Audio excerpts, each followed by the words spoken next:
Hi everyone, this is Dr. Marco with the health tip of the week. So it's late at night and I'm going to be showing you something you can have on your phones or on your computers, something that's very important to prevent the blue light from your computer screens affecting your sleep. Because during the day, the sun has a very sort of blue characteristic light to it, which actually stimulates your pineal gland to keep you in your awakened state. But most of our devices have this blue light aspect to them so that you can see them during the day and they're very bright.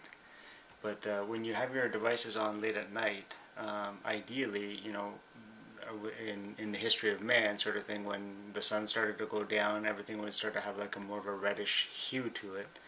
And then that would prepare the pineal gland, it was change the melatonin output, that kind of thing, so then preparing the body to sleep properly.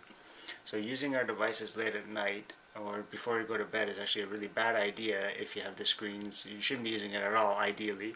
But if you are using it, if you can change the contrast of the screen. And so there's actually a site you can go to that will actually install a program onto your laptop computers and your Mac or your PC, or there's an app you can use on your iPhone, or some of the iPhones actually have the setting and the settings part of it, and I'll show you that in a second. So let's just zoom into the computer here. So this is where you want to go. It's called justgetflux.com. So Flux is the name of the F.LUX. So it's the software that makes your light better. So basically what it's doing is it's kind of shifting the nighttime spectrum over to the red as opposed to the bright blues during the daytime. And so if you can see down in the bottom corner, that's where it'll show up here on your computer.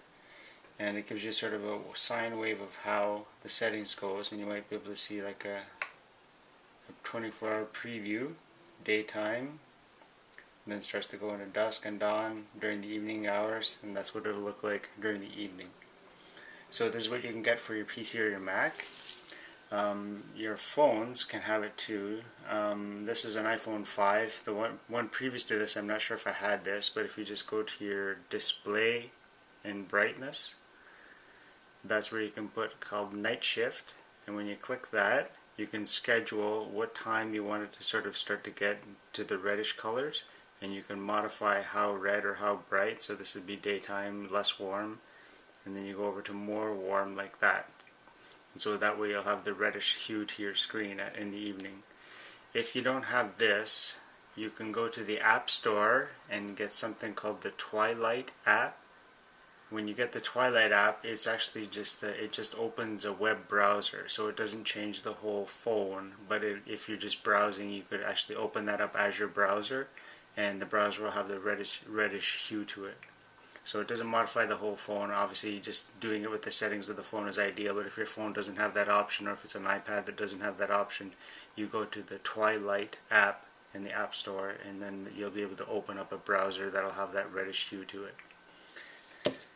Alright, so that's your health tip for this week.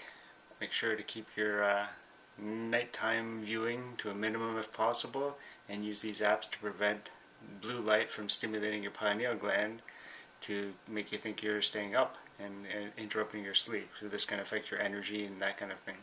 So I'll be talking about this and other ways you can actually improve your sleep when we do the energy workshop later on in July in our office. So we look forward to the next health tip, and we'll see you then. Bye.